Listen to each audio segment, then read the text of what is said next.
Hare Krishna. Purport by divine grace AC Bhaktivedanta Swami Srila Prabhupada की जय। तात्पर्य पढ़ते हैं। चूंकि कृष्ण भावना भावित व्यक्ति का जीवन हाँ, जीवन शुद्ध होता है, फलतः उसे निकट तथा दूरस्थ पांच कारणों कर्ता, कर्म, अधिष्ठान, प्रयास तथा भाग्य पर निर्भर किसी कार्य से कुछ लेना देना नहीं रहता। प्रोपात जी भी थोड़ा सा टफ लिख दिए हैं लग रहा है। देखिए बहुत सिंपल, थोड़ा चर्चा करनी पड़ेगी पांच कारण के बारे में। देखिए, निकट और दूरस्थ। निकट मतलब पास में, दूरस्थ मतलब जो दूर है। तो पहले तो पांच कारण होते हैं क्या, समझिए। शरीर, पहला कारण है शरीर, जहां कार्य हो रहा है। ठीक। दूसरा है इंद्रिय, जिससे कार्य हो रहा है। जीव, आत्मा, इच्छा करेगा तो होगा, तभी होगा। चेष्टा, प्रयास, और परमात्मा, जो कि पांच प्रकार है। तो इनमें जो निकट है वो है शरीर, इंद्रिय, जीव और चेष्टा। परमात्मा दूरस्थ, दूरस्थ मतलब है लेकिन दिख नहीं रहा है। तो किसी कर्म के होने में, कोई भी कार्य होता है तो ये पांच इंग्रेडिएंट्स हैं, कारण है। कोई भी कार्य संपन्न हो रहा है तो उसके पीछे पांच कारण। मैंने पहले भी एग्जांपल दिया था, मान लीजिए कोई खीर है, ठीक है, तो उसमें दूध भी पड़ता है, चावल भी पड़ता है, चीनी भी पड़ती है। प्रभु जी आप क्या एकादशी के दिन ऐसे एग्जाम्पल दे रहे हैं, क्या कर सकते हैं, कोई एग्जाम्पल आ नहीं रहा है। ठीक है, मान लीजिए खीर है। खीर है तो उसमें दूध पड़ेगा, चावल पड़ेगी, चीनी पड़ेगी। तो अगर उनमें से कोई एक भी मिसिंग है तो खीर नहीं कहलाएगी, खीर नहीं रही। तो वैसे ही कोई भी कार्य को संपन्न होने के लिए पांच कारण होते ही। अब इसको देखिए, एक काम कैसे करता है, पांच कारण काम कैसे करते हैं। फॉर एग्जाम्पल मान लीजिए, कान कहाँ है आपका। हरे कृष्ण प्रभु जी, आपका कान कहाँ है। सर के बगल में। शरीर में है ना। हाँ, यस। हाँ ठीक है। ठीक है, तो शरीर जहाँ कार्य हो रहा है, मतलब कान आपका शरीर में स्थित है। तो सब क्लास सुन रहे हैं, कैसे कैसे हो रहा है मैं वो बता रहा हूँ। जैसे आप सुन रहे हैं क्लास को, तो कान है शरीर में, ठीक। आपका शरीर तो है ही है, आपका कान भी है, तो शरीर हो गया, इंद्रिय हो गया। आप तो है ही है, आप मतलब कौन, जीव। तो इधर अनुभव कर रहे ना कि मैं हूँ क्लास में, जीव हो ही गया। और आपका प्रयास। अच्छा, आप लोग क्लास समझने का प्रयास कर रहे हैं कि नहीं कर रहे हैं, खाली ऐसे ही बैठे हैं। अरे बोलने दो यार, तो ही है, क्लास समझने का प्रयास कर रहे हैं ना। यस प्रभु जी। यस प्रभु जी, प्रयास कर रहे हैं। यस प्रभु जी।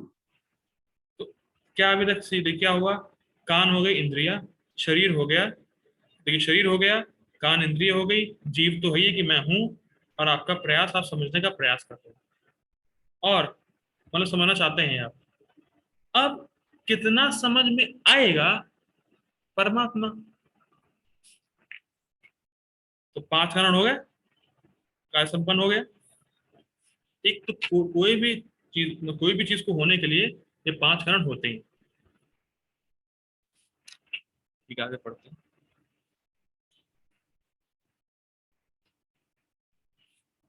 तो यहाँ पे लिखा है, किसी कार्य से कुछ लेना देना नहीं रहता, मतलब वो अपने आप को अलग देख पा रहा है इस चीजों से। ठीक।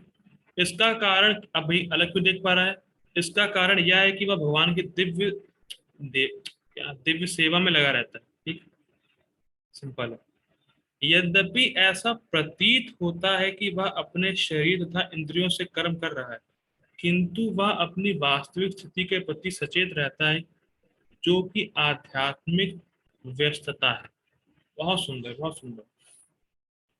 लग रहा है इंद्रियों से कार्य कर रहा है या हो रहा है, लेकिन फिर भी वो सचेत है, जो उसकी वास्तविक स्थिति है। और वास्तविक स्थिति क्या है, मैं कृष्ण का दास हूँ और कृष्ण की सेवा में लगना, उसके अलावा मेरा और कोई भी कार्य नहीं। I don't have any duty except to serve Krishna.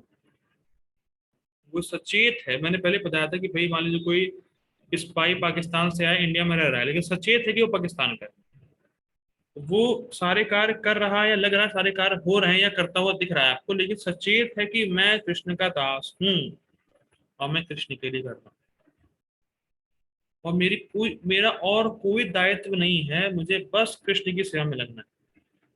He is fully conscious about this. और जिसने ये स्वीकार कर लिया कि मुझे कृष्ण की सेवा के अलावा और कुछ नहीं करना है, तुरंत कर्म बंधन से मुक्त, उसके सारे कर्म बंधन नष्ट हो गए। सर्वधर्मान परित्यज्य माम एकम शरणम व्रज अहम त्वाम सर्व पापेभ्यो मोक्षयिष्यामि मा शुचः। भाई आप किसी की सेवा तभी करेंगे जब आपने उसकी शरणागति ली। बस हमारी, जब आपने किसी की शरणागति ली है तभी तो आप उसके लिए कार्य करेंगे ना, उसकी सेवा करेंगे। तो जब व्यक्ति ने ठान लिया कि मैं कृष्ण की सेवा ही करूंगा और कुछ नहीं करूंगा, उसके सारे कर्म बंधन नष्ट हो गए। ठीक। भौतिक चेतना में इंद्रियां इंद्र तृप्ति में लगी रहती हैं, किंतु कृष्ण भावनामृत में वे कृष्ण की इंद्रियों की तुष्टि में लगी रहती हैं। प्रभुपाद जी की बात यही अच्छी लगती है मुझे। देखिए टीका कितनी कठिन थी, समझना मुश्किल हो रहा था, लेकिन प्रभुपाद जी का तात्पर्य बहुत इजी समझना। तो प्रभुपाद जी उतना ही लेते थे एसेंस में जितना ये समझ पाए व्यक्ति, नॉर्मल से नॉर्मल लोग भी समझ जाए। समझ देख पा रहे हैं डिफरेंस? टीका में कितना टफ पड़ रहा था, लेकिन प्रभुपाद जी का तात्पर्य कितना इजी है, कोई भी समझ सकता है। तो जो एसेंस है टीका का वो प्रभुपाद जी लेते थे, और बिल्कुल सिंपल लैंग्वेज में कोई भी समझ सके। ये प्रभुपाद जी की स्पेशल बात, अच्छी बात है। पॉइंट क्या है कि इंद्रियों को बस कृष्ण की सेवा में लगाना है, अपनी तुष्टि ना करके अपनी इंद्रियों से कृष्ण की तुष्टि करनी है, कृष्ण की इंद्रियों की। गोपाल जी कहते थे we are also doing sense gratification, और सेंस ग्रेटिफिकेशन किसका? कृष्ण का। हम लोग भी सेंस ग्रेटिफिकेशन कर रहे हैं, लेकिन अपना नहीं, कृष्ण कर रहे हैं। ऋषि के ना ऋषिकेशा सेवनम भक्ति रुच्यते। अपनी इंद्रियों से इंद्रियों की स्वामी की सेवा करनी। हमारे इंद्रियों के स्वामी कौन है? हमारी इंद्रियों को कौन चला रहा है? भगवान श्री कृष्ण। भगवान श्री कृष्ण, उनकी सेवा करनी अपनी इंद्रियों से। ठीक है, ये बात की जा रही है। अतः कृष्ण भावना भावित व्यक्ति सदा मुक्त रहता है, भले ही वह ऊपर से भौतिक कार्यों में लगा हुआ दिखाई पड़े। देखिए ये बड़ा इंटरेस्टिंग है, एक भक्त योगी में और एक कर्म योगी में। भक्ति जो भक्ति कर रहा है, हम लोग भक्त योगी हैं, वो बिल्कुल तो सिंपल फंडा रहता है, ये शरीर मुझे देने वाला कौन है? कृष्ण। तो ये शरीर मुझे कृष्ण ने दिया है उनकी सेवा के लिए, तो मैं उनकी सेवा में ही लगाऊंगा। फंडा क्लियर है। कर्म योगी करेगा, कर्म फल समर्पित करेगा, फिर जब आत्म अनुभूति होगी कि हाँ मैं इस शरीर से अलग हूँ, तब वो कृष्ण की सेवा में लगता है। कि अरे मैं तो इस शरीर से अलग हूँ, मैं तो कृष्ण का अंश हूँ, ये सब बाद में उसको होता है। लेकिन जो भक्त योगी है वो बस जानता है कि ये शरीर तो कृष्ण ने दिया है मुझे अपनी सेवा के लिए, तो वो शरीर को कृष्ण की सेवा में लगाता है। बस दैट फॉर्मूला है उसका, कि भैया कृष्ण ने दिया है शरीर अपनी सेवा के लिए, तो मेरा दायित्व है कि इस शरीर को मैं कृष्ण की सेवा में लगाऊं। और वो इस शरीर में रहते रहते ही, शरीर से कार्य करते करते ही मुक्त है। वो मुक्त बाद में होगा कर्मयोगी, लेकिन जो व्यक्ति शरीर को कृष्ण की सेवा में लगा रहा है वो शरीर में रहते ही मुक्त है, क्योंकि सारे कर्म बंधन नष्ट हो गए। तो इसलिए प्रभुपाद जी लिख रहे हैं कि लगेगा कि भौतिक कार्य कर रहा है वो, इंद्रिय विषयों में जा रही, लेकिन वो मुक्त है। ठीक है। देखने तथा सुनने के कार्य ज्ञान इंद्रियों के कर्म है, स्पीकर से ले रहे हैं प्रभुपाद जी। जबकि चलना बोलना मल त्यागना आदि कर्म इंद्रियों के कार्य है, स्पष्ट है। कृष्ण भावना भावित व्यक्ति कभी भी इंद्रियों के कार्यों से प्रभावित नहीं होता। ठीक, क्यों? क्योंकि वह भगवत सेवा के अतिरिक्त कोई दूसरा कार्य नहीं कर सकता, कार्य नहीं कर सकता। इस पे ध्यान दीजिएगा, ये शब्द बहुत मेन है, कार्य नहीं कर सकता, ये नहीं लिखा कार्य नहीं करता। बहुत सुन तात्पर्य प्रभुपाद जी का। क्या हम लोग कृष्ण के अलावा बहुत सारे कार्य करते हैं? कृष्ण की सेवा के अलावा? से यस, करते हैं। यस प्रभु जी। Yes, Prabhuji. लेकिन ये जो व्यक्ति है, जो कृष्ण कॉन्शियस है, जो कृष्ण भावना भावित पूरी तरीके से है, वो कृष्ण के अलावा दूसरा कार्य कर ही नहीं सकता। मतलब कर ही नहीं सकता। It has no, he has no option. करता नहीं बोल रहे हैं, कर ही नहीं सकता। ये बहुत सुंदर चेतना है। क्यों? क्योंकि उसे ज्ञात है कि वह भगवान का शाश्वत दास है। उसको रियलाइज है, पूरी तरीके से सचेत है कि मैं तो कृष्ण का हूँ भाई। जिसका मैं हूँ उसी की तो सेवा करता हूँ ना मैं। जैसे फॉर एग्जाम्पल, भाई आप लोग अपनी माता पिता की सेवा करते हैं, गली में जो भी दिखेगा उसकी सेवा करना शुरू करते हैं। किस अपेक्षा माता जी, आपने माता पिता की सेवा करेंगे कि जो भी गली में दिखेगा शुरू कर देंगे सेवा करना उसको? नहीं प्रभुजी, माता पिता की ही सेवा करती हूँ क्यों? सिर्फ,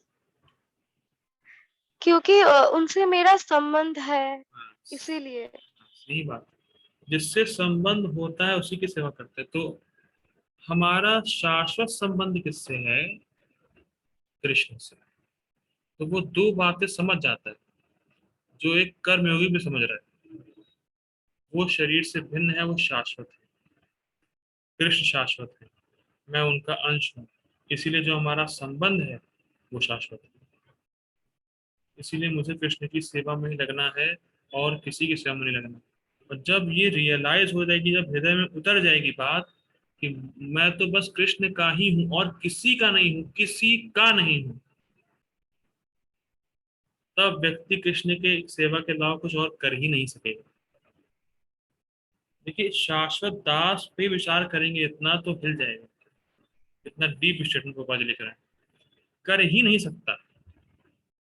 हम लोग का क्या है, करते नहीं है जानबूझ के। वो तो कर ही नहीं सकता। बहुत बड़ा डिफरेंस है। तो हमें इस तरह पहुंचना है कि जहाँ हमारी मति ऐसी हो कि हमारी मति कृष्ण की सेवा में लगे और हमारी मति और कहीं ना जाए, और कृष्ण की सेवा के अलावा और हम लोग को कुछ ना करना पड़े और ना करना चाहिए। कर ही नहीं सकते थे, कर ही नहीं सकते, मतलब कर ही नहीं सक पाएंगे हम लोग उस स्तर पे। तो प्रार्थना करनी चाहिए भगवान से कि भगवान ऐसी मति दें कि हमारी मति आप दोनों की सेवा में लगी रहे। राधा रानी कृष्णा, मेरी मति और कहीं ना जाए। और जहाँ अगर कहीं मति जाएगी नहीं तो आप कार्य भी नहीं करेंगे। ये प्रार्थना करनी चाहिए और भक्ति करते रहना चाहिए अच्छी तरीके से। ठीक है, तुम लोगों ने क्या पढ़ा भाई? हम लोगों ने ये पढ़ा कि जो तत्वविद है तो अपने को शरीर से अलग देखता है और सारे कार्य और कर्म के 5 कारण हैं। और परमात्मा की इच्छा से, मतलब जीव की इच्छा से परमात्मा प्रकृति को ऑर्डर देते हैं, प्रकृति कार्य करती है। ठीक है। और जो कृष्ण भावना भरित व्यक्ति है, जो भक्ति योगी है, वो कृष्ण की सेवा के अलावा और कुछ नहीं कर सकता, क्योंकि वो जानता है कि कृष्ण का शाश्वत दास है और उन्हीं की सेवा में लगा रहता है। और उससे लगने से उससे सारे कर्म बंधन नष्ट हो जाते हैं और वो शरीर में रहता हुआ भी मुक्त है। तो उन्होंने आज ये पढ़ा, कल देखेंगे तो सोच लो। ठीक है। जगत गुरु श्रील प्रभुपाद की जय। भगवत गीता की जय।